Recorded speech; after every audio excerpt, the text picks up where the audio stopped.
I am your host, Nicole Will, and we're so happy you're here as we navigate the world with your aging loved one. We are here to come alongside older adults, family members, and the senior living community as we explore the world of aging and elder care with helpful resources, informative interviews, and approachable conversation. We get to do this together, so join us on our journey, and this is the Will Gather podcast. How does having an understanding of childhood adversity and trauma shape the way that we care and support our older adults? Today, my guest is Jean Hartnett. She is a visionary healthcare leader with over 25 years of executive experience serving the older adult population. She has worked hands-on with our older adults and professionals. She also has a deep understanding of health public policy issues. She brings all of her experience as we talk today about the importance of trauma-informed care. Jean shares about those common types of childhood adversity and the impact they have on our physical and mental health, how we as caregivers and healthcare providers can recognize the signs of trauma and create effective strategies. We look at what resources and tools can support us as we do this work. We also talk about some of the challenges and benefits of implementing the trauma-informed approach to care and how she sees the field of senior care evolving and what role this approach takes. How we as families can understand and be informed about the impact of childhood trauma on our loved one's life and how we can overcome the stigma and misconceptions surrounding mental health. According to the Centers for Medicare and Medicaid Services, 90% of our older adults that we serve have experienced at least one form of the common types of childhood adversity and trauma. As we build a trauma-informed community and promote healing for our older adults, I'm so happy that Jean can join me today. Here is my interview with Jean Hartnett. Hi, Jean. I'm just so happy that we're getting to do this today. You have such a compassionate heart and approach in how you share and explain things. I'm excited for everybody else to be able to step into this conversation and learn from you. So thank you for being here. Oh my gosh, it's my absolute pleasure, Nicole. Thank you so much for inviting me. Yes, mine too. This is going to be so fun. And I cannot wait to hear more about your background and how you became interested in this person-centered trauma-informed care. It's a topic that I've honestly been really wanting to talk about for a really long time. I think it's important, and I think it's one we do not often discuss in the lens of older adults and caregivers. So, Right, yeah. right. We don't. And, you will find out in this discussion that I am really passionate not only about senior care, older adults, and those that work and support them from a caregiver standpoint in assisted livings and nursing homes, but also family caregivers, because I've been all three of Yeah. those.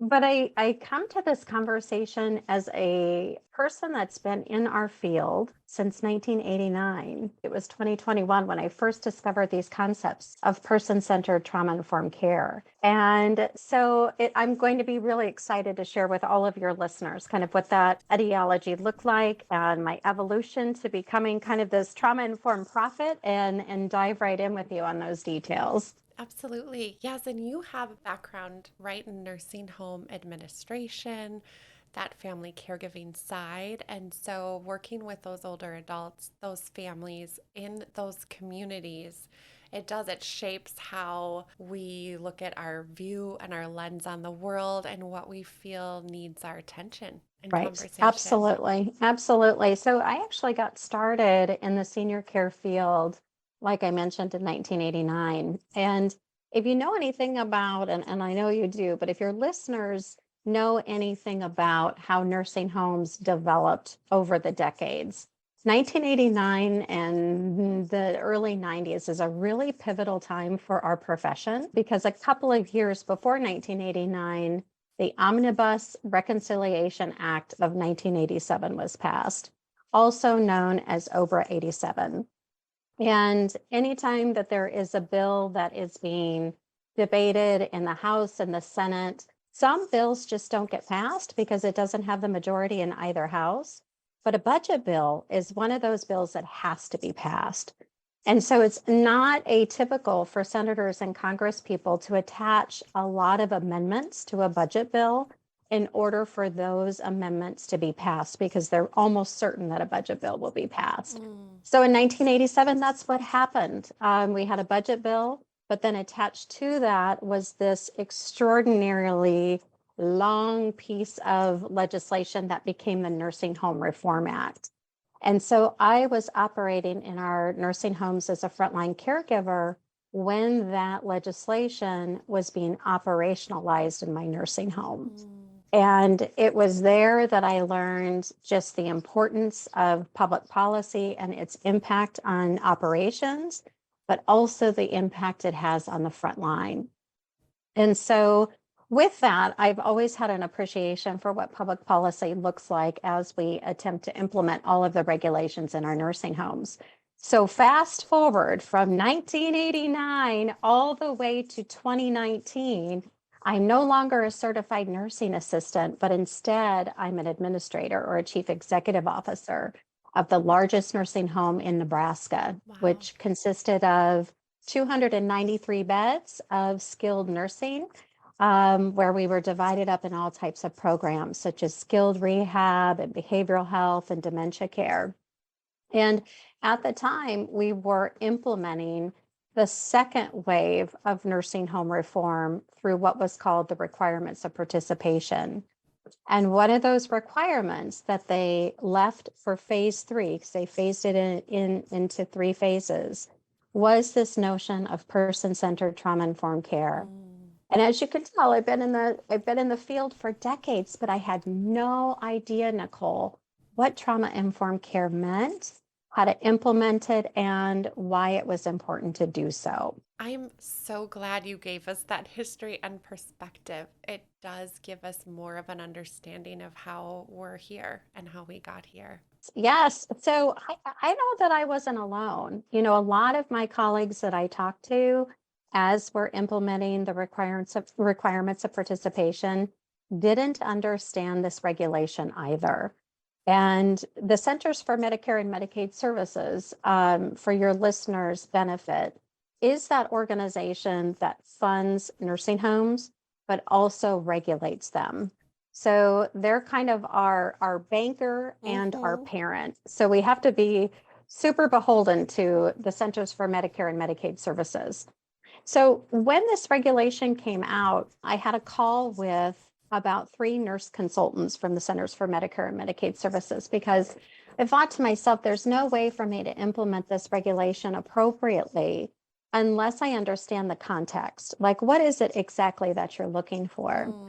And what these 3 nurse consultants shared with me, and I'll never forget it, is that they indicated that over 90% of individuals that we care for, whether in a community setting or in a residential setting, likely have a history of trauma. And that was very impactful to me. Wow. That is a large amount. It really is.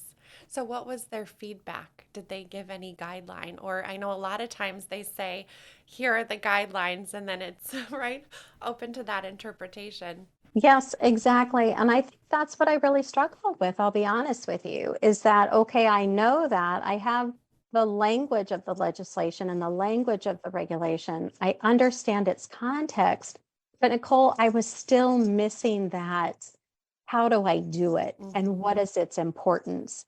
And if I, as the leader of the organization, don't understand the context and the importance, how am I going to train effectively and train with the passion that I have and the importance and the urgency that I normally have around a lot of different topics? So it wasn't until I actually left senior living and went to a children's hospital here in Omaha, Nebraska, where I learned about trauma. So my team at Children's Hospital consisted of nurse case managers and social workers. So we are the individuals working with families and their children to figure out how are we going to manage from a clinical perspective all of the medical complexities that you're presenting our team with, our physician team, our nurses team, our rehab team, et cetera. Our social workers, on the other hand, would look at the social aspects of healing.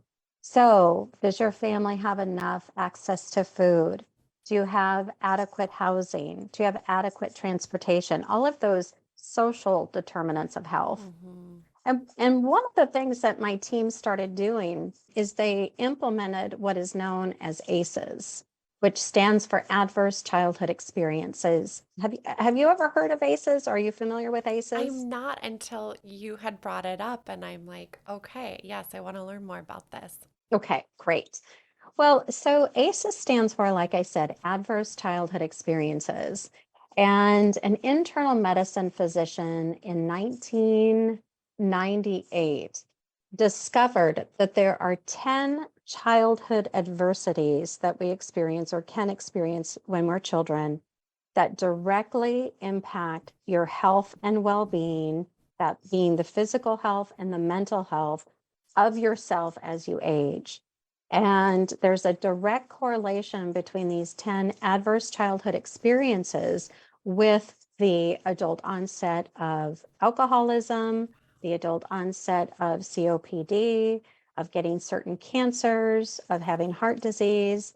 And so when my team was explaining to me ACEs and the 10 categories that they were assessing for included child physical abuse, child sexual abuse, child emotional abuse, physical and emotional neglect, having a parent or an individual in the home that is mentally ill or depressed, having a family member or someone in the home that is drug addicted, witnessing violence against your mother, and also the incarceration of a family member. All of these categories, this internal medicine physician found directly impacted how you are going to age and how you're going to move into adulthood. Wow. So once I understood that from my social workers, I just thought to myself, Nicole, back on my decades of working in senior living and thought, oh my goodness, why aren't we doing an ACEs-like assessment in senior living? Yeah. And so that fire in my belly to get this done and to really understand it has been brewing inside of me since about 2017, 2018, when I learned about this. I'm so glad it is. It's so important and it is so interconnected when you look at those adversities that we go through as children and we can see how it plays out, but we don't necessarily have the words or the foundation or the components to identify or speak to that specifically. So that's what it does is it gives us that framework. Exactly. Yes, exactly. It does. And so my goal now that I know this, is to visit with other colleagues in the long-term care profession, visit with families, visit with caregivers, so that they understand the feelings that they feel. Sometimes when you're a caregiver, you've got a certain amount of stress that you don't understand why the person you're caring for is behaving a certain way. You don't understand why the residents that live in your assisted living facilities are behaving a certain way. But once you become ACEs aware and trauma informed, that whole notion or that question that might be going around in your head around what is wrong with this person switches from that to what happened to this person.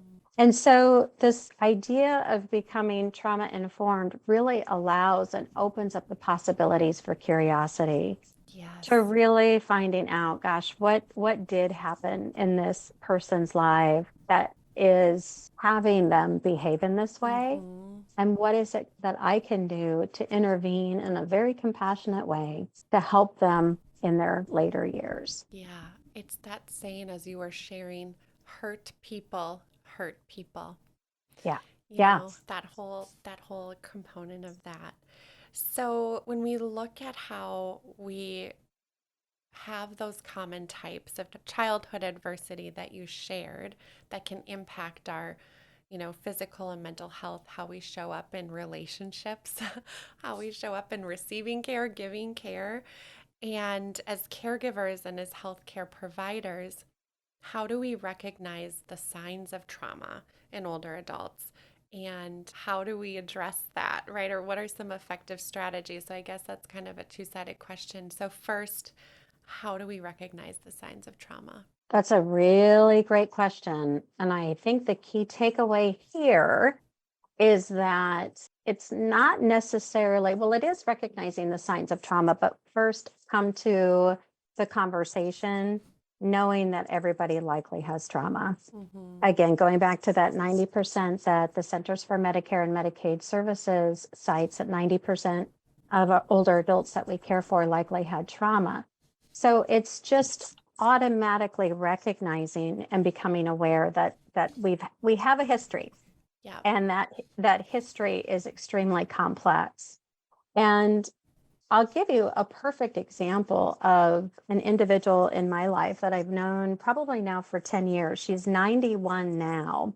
And this is a woman that's a couple doors down from where I live. And we just have become really great friends over these last 10 years. And Nicole, it wasn't until recently that she shared with me that she's a Holocaust survivor.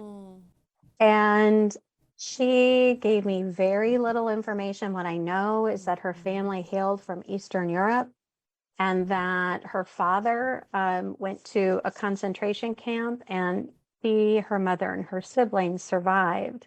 And she was a very little girl when this happened, and they were able to immigrate to the United States and begin a life here.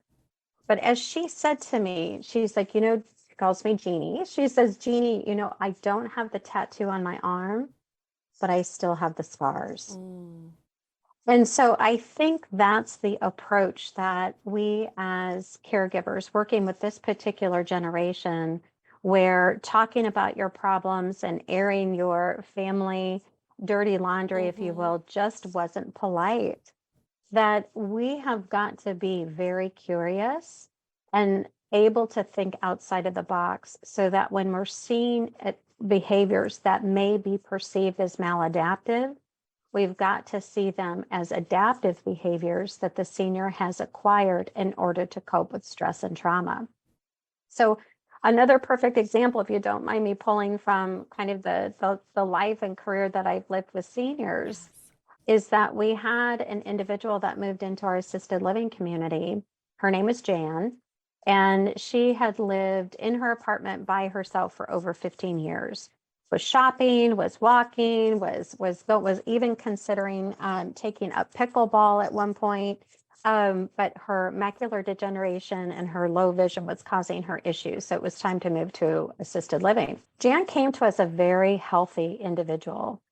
Meaning physically she was healthy, she had a healthy weight. And again, like I said, she was an exerciser as well. But over time, within probably a 3-month stretch, she lost 15 pounds. Wow. And there was no reason for her to lose that much weight in that short amount of time. And what we discovered from her is that as we were working with her in the dining room, trying to find that menu that would be perfect for her palate, what we found is that it wasn't the menu or the food that we were serving. It was the fact that we were serving it in this giant dining room that was really luxurious, and she had to eat in front of other people. Wow.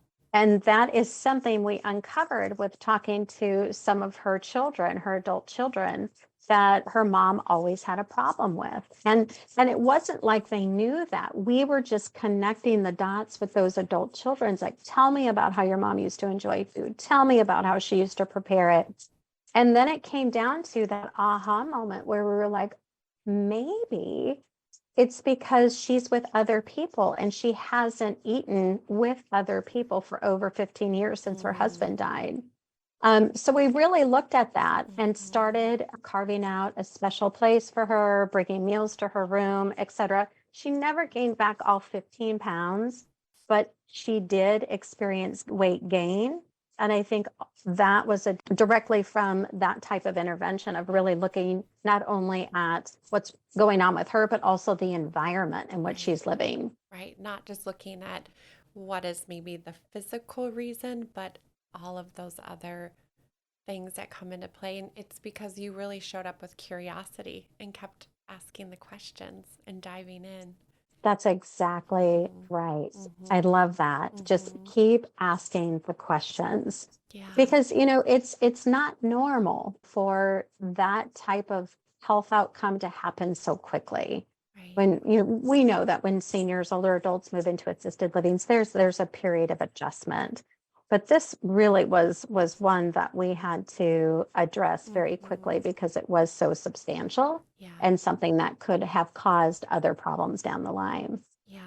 So that is a sign that for her, even probably the grief of losing a spouse and then her routine and the change and what that looks like. Withdraw is another one I feel like.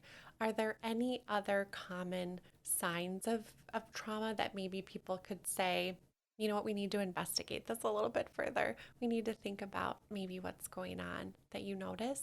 Yeah, there are actually, and it really comes down to understanding what an older adult's coping Mm-hmm. mechanisms were prior moving into assisted living or prior to having, a team of individuals coming into the home to take care of them. Mm-hmm. Because what happens when we move seniors into assisted living or nursing homes, like their coping strategies, whether that would be using food to cope and soothe, using alcohol to cope and soothe, use an animal to cope and Mm-hmm. soothe and to co-regulate, or smoking cigarettes or Mm-hmm. tobacco. Like when you move into assisted living, all of those things that help them cope with their trauma are gone. Yeah, And I think for that's a so while, true. the Yeah. senior really tries to keep up with this new way of living. Mm-hmm. But eventually, when those coping mechanisms aren't there, no access to alcohol, many facilities or most facilities are non-smoking. You Mm-hmm. pretty much eat on a schedule. You don't have your freezer full of Haagen-Dazs any Yeah. longer. That's when we start seeing the behaviors happen. Mm. So that's when the investigatory type of questions and interviewing the family and having some compassionate conversations with the older adult can occur. Oh, yeah. So, yeah, How do we do that effectively? And I know it's not one size fits all. So we're kind of talking in broader terms because we're each so unique and individual. Is there ways that you've seen this done in that supportive healing way? there are. I think, again, the idea that every person that moves into your community is an individual is tantamount. Mm-hmm. And senior living facilities, I think, try to do as best of a job as they can, individualizing a care plan or individualizing how that resident wants to live in Mm-hmm. the community. But I think sometimes it falls short. And so having those conversations about grief and loss right when an individual moves into your community, I think also is a way to kind of prevent and mitigate against maybe some of those negative behaviors that might occur. Right. Really find out for them. Like, are you a social person, or do you do better? A social person meaning, do you like the 50-person bingo, Mm-hmm. or are you the one-on-one canasta? Like really understanding how that person operates Yeah. to mitigate against those feelings of not belonging and those Mm-hmm. feelings of not fitting in exactly, I think really helps seniors Mm-hmm. adjust to a new environment. You can see on when the staff or team members are working with residents that, there's some residents that staff members just don't want to work with, Yeah. whether they feel like the resident is too angry or the resident is difficult to care for. That's kind of, again, when the investigation starts. Like, what is it exactly that is causing these negative reactions? And Mm-hmm. again, how can we build program and support around you so that you feel like you really belong here in your new home? Yeah, that's so important. It is. And from the other side, looking at, okay, if we've got these principles in the lens of 90% have this trauma a part of our life and applying that care, whether it's in the senior living community or even at home with mom and dad or with the loved ones that we have in our life, break down for us some of the challenges we face when we're wanting to implement this lens, and then on the other side, that hope of what are those benefits that are born out of being able to work with individuals in this way. Well, I give the Center for Medicare and Medicaid Services a lot of credit for starting these conversations around requiring nursing homes to become trauma informed. I think it's a great start, but like I mentioned, I as an administrator and my colleagues that were also in the field didn't know what to do with it. I think the challenges to implementing something like this is that it really does take a lot of time to understand an individual's history, an individual's trauma, especially if they don't want to talk about it, and then to educate team members on what it means to be trauma informed.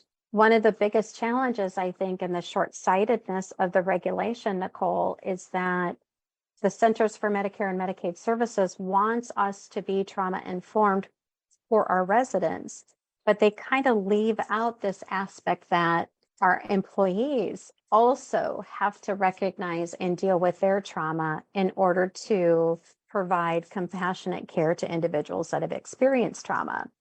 And what this is about essentially is that an unregulated person, meaning someone who's experienced trauma and their central nervous system can constantly and a lot of times be in fight, flight, freeze, or fawn mode, it's impossible for our frontline team members to come to work with that much stress and a heightened central nervous system and be expected to regulate individuals that they're caring for who have also experienced trauma.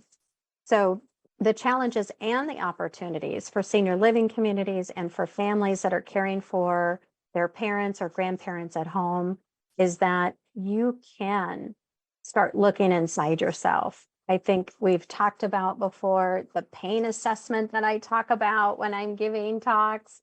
That pain stands for pay attention inside now.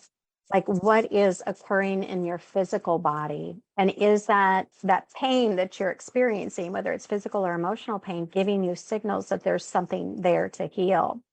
And 9 times out of 10, when I walk through kind of the deeper dive into the pain assessment, everyone does recognize, yeah, my stomach always feels funny when I go home to see my parents, or, my eating is off, or all of a sudden my heartburn just really flares up.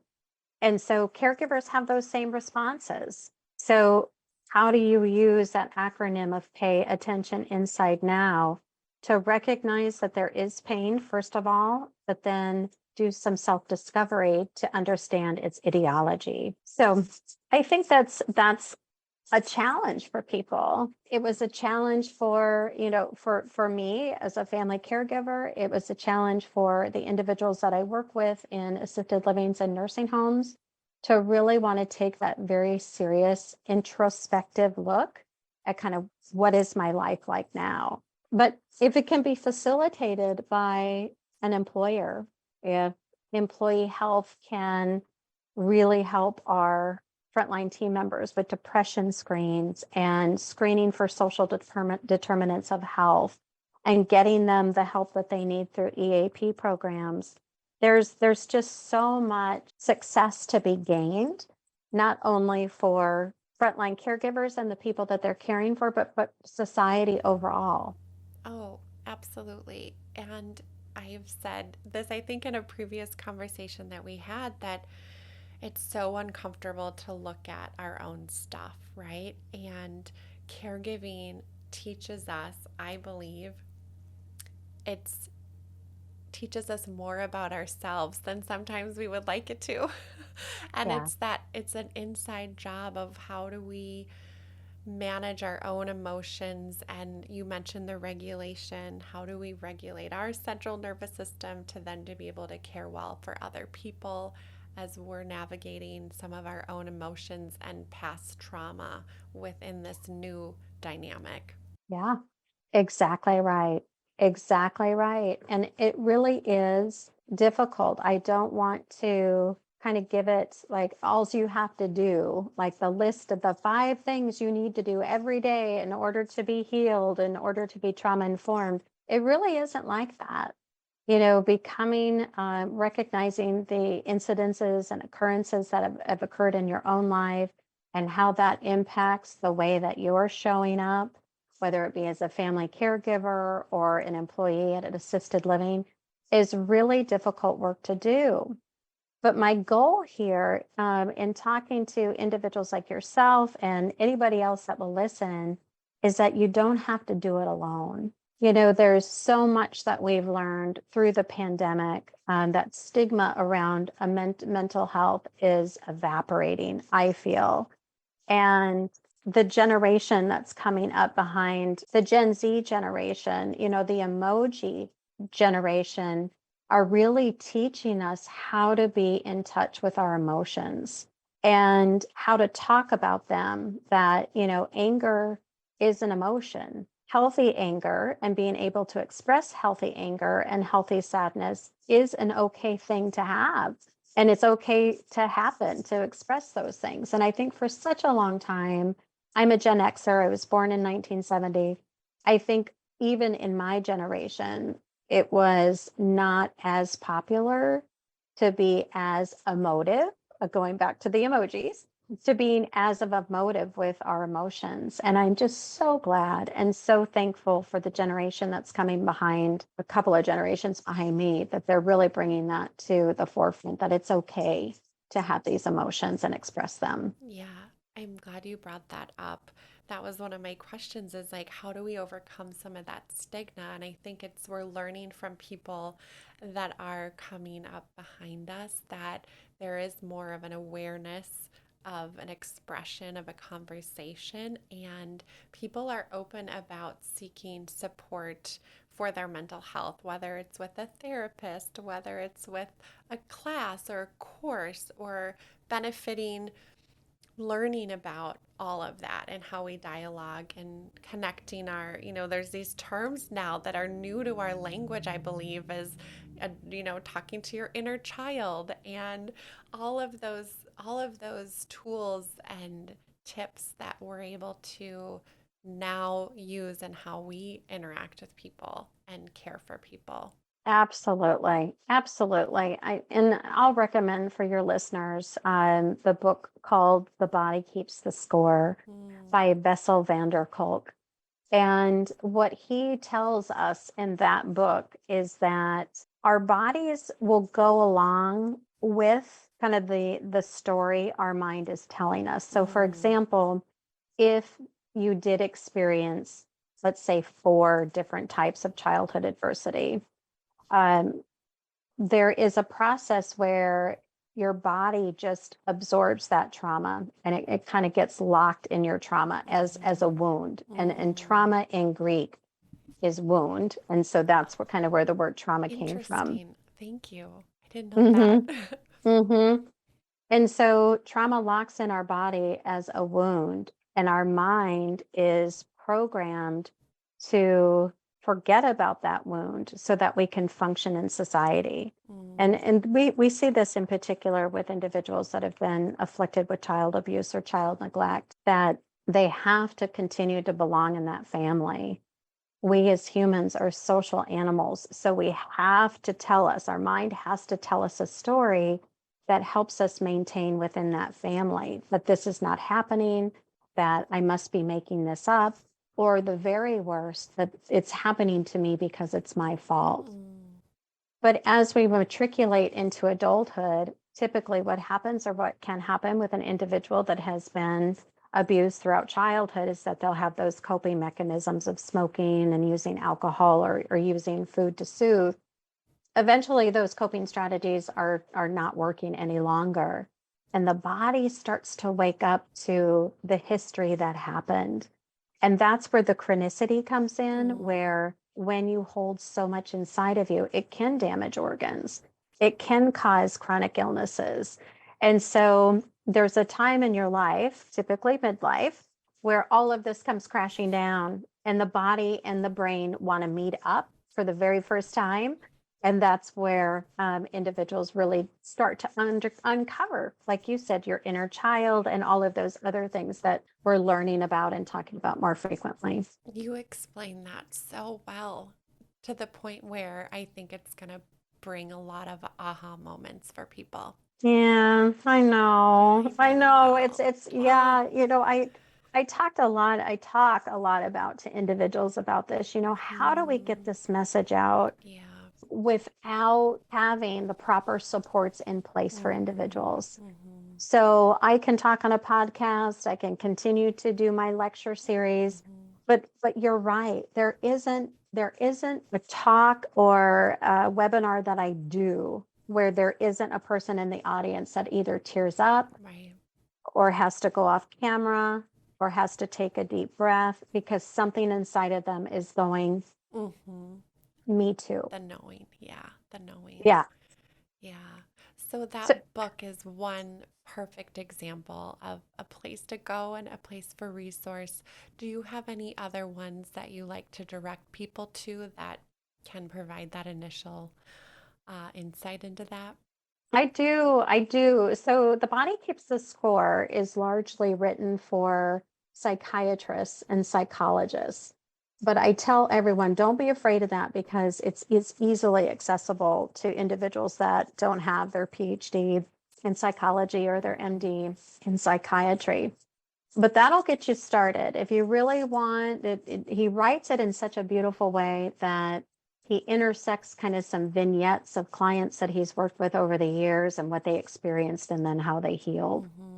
And so that's a really great book. And you get all of the brain science and all of the body science in it as well. Um, there's a new book out that I'm conquering right now called The Myth of Normal by Gabor Mate. And if folks aren't readers, boy, you can just Google these books and watch videos of their Mm. interviews and get the general essence of the book just by watching those interviews. But the myth of normal really deconstructs how we're living our lives today and goes from the micro level, meaning us and the food that we put in our bodies and the lack of sleep that we get, and working on our devices until the wee hours of the Mm-hmm. morning, watching TikTok videos, like what that's doing to us. So he starts kind of at the micro level, but then branches out all the way up to climate change, Wow. how what we're doing to Mother Earth as a symbol of, a body, in stripping it of its resources and not returning to it the nutrients that it needs to grow healthy plants that we can then eat to be Mm. healthy individuals. He kind of ties all of that together. And I would challenge anyone to pick up that book, but then challenge people not to think that they're going to be the same person after reading it because it really does put trauma in the context of not only us individually and families and society, but then moves it all the way to climate change, and it's very intriguing. What If you perspective? want more of a clinical lens, the Centers for Disease Prevention, the CDC, is also a great place to tap into some more clinical research. And the Substance Abuse Mental Health Services Administration, also known as SAMHSA, is another great resource if you want to know what's happening in the world of childhood trauma, adult trauma, and elder trauma. Thank you for that. It's helpful. It's so great. Yes, and I'm a resource. You are. Share my information You to are. folks. I'd be happy. You can tell I can talk about this all day long, Yes, um, yes. And and would be happy to talk to anybody about it. we will be sure. And this episode will reach so many people, and we will share all of your information so people can directly contact you in the show notes. So if you're listening, look for Jean's info. And how do you see this field of senior care, trauma informed care evolving in the next decade? And what role do you see this playing for all of us? I think that senior care is really going to undergo significant change.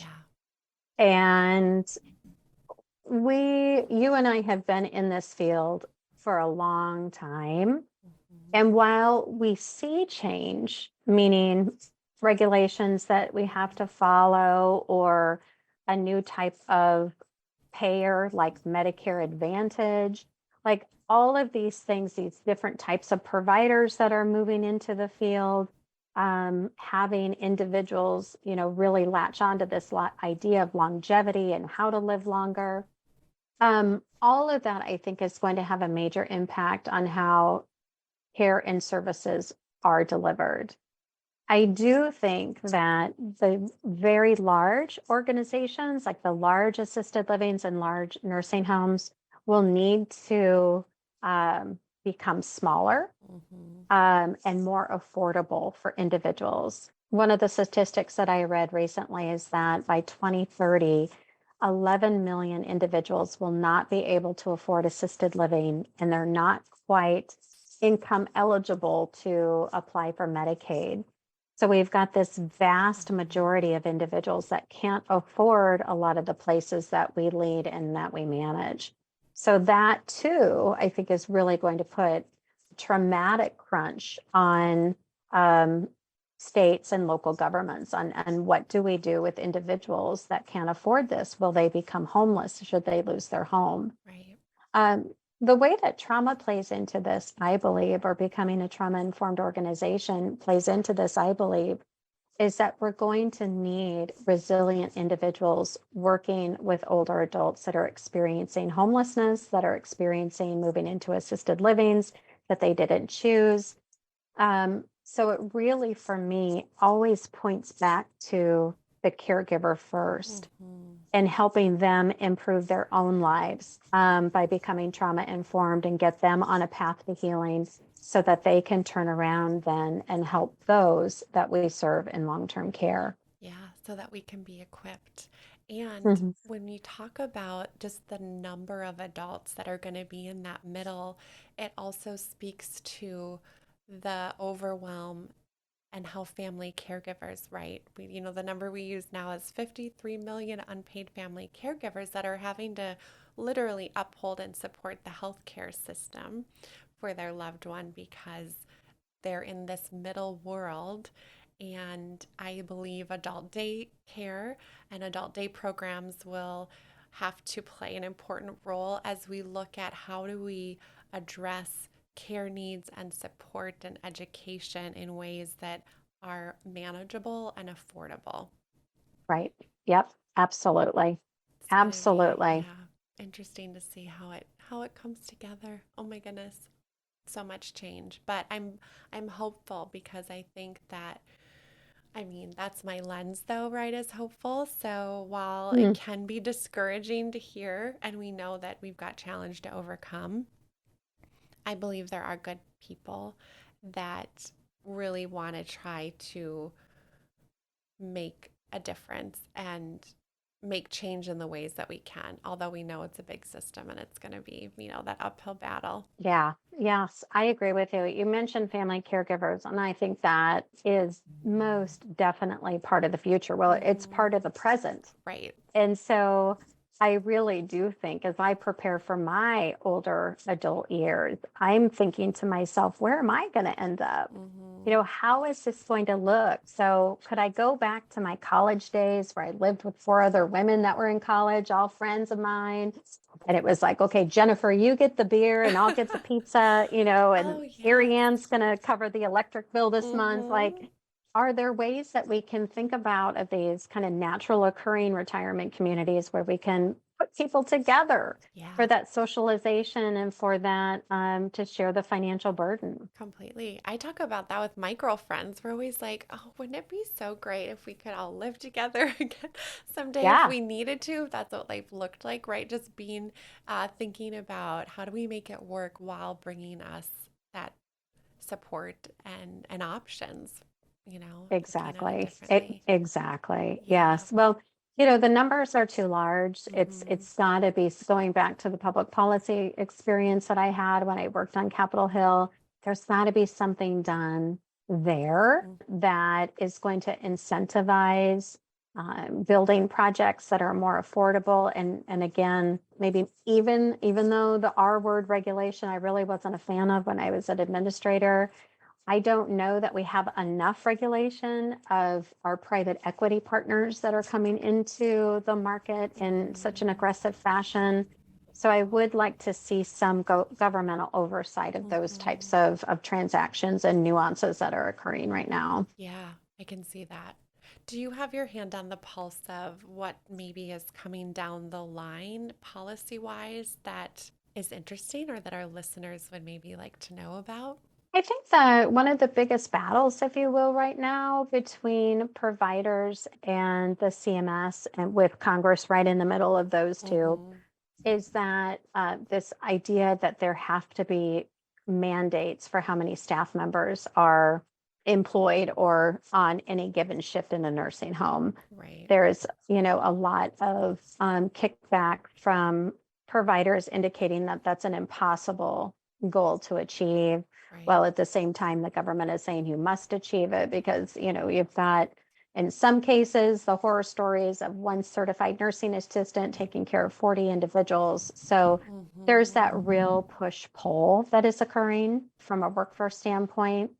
I haven't necessarily seen anything related to the regulation of private equity, with the Mm-hmm. exception of there are some proposals that will demand, if you will, more transparency in who owns specific corporations and specific organizations so that there's more transparency to the consumers that Right, consume the product. right. Yes, I know that is a conversation as corporations are bought by those firms, and then it's just a whole different way of doing business and operations and hands changing. And so understanding what that looks like long term, how it affects Yeah. everybody. Yeah, from the top Yep. down. Yeah, Yep. yeah. And I think, speaking of what is out there, there's may also be a push, Nicole. One day, I hope that consumers will really have a voice, Mm-hmm. and that I don't know that I love the nursing homes that I used to work at, meaning I love them as an organization, but I don't know if I want to live there. Right. And I wonder if providers are able to have that honest conversation. Like, would you live in the place that you own and manage? Mm-hmm. Like, when you age, is this where you want to be? And if someone's honest, I don't know if they would be able to answer yes. Yeah. And Yeah. and so what is it that we need to do to create a system where older adults can age where they want to age, whether that be at home or in a community? Exactly. I always try to encourage families that, in all the podcasts that I've done and the conversations that I've had, it's empowering families that they have agency to Hmm. speak up, to use their voice, to demand better. I did a podcast with a company called Viking Pure Solutions. They're a non-toxic cleaning solution. And our lens was families have a right to say, I would like clean, non toxic products to be used where my loved one lives, not only for their health, but the health of the employees, for the safety, that we have. That's just one example of being able to speak up. So if anyone's listening, the more that we do that, the more that we know we have agency, that things don't always just have to be done in the way that they've always been done, that we can Right. challenge that. I just want to empower people to be able to do that. And it feels scary when we first do it. Trust me. I'm always like, oh, okay, I'll be strong, but I'm like a little nervous. But I'm going to keep Yep. doing it. So Yep. just to keep doing that, and whether that's at letting your local, government officials know how you feel about things, and your communities and your friends and all of that. Yeah, exactly. On that note, you're so inspiring in terms of using your voice and this vehicle of a podcast to get this information out to people in all different facets of growing Mhm. old and being cared for when we're older.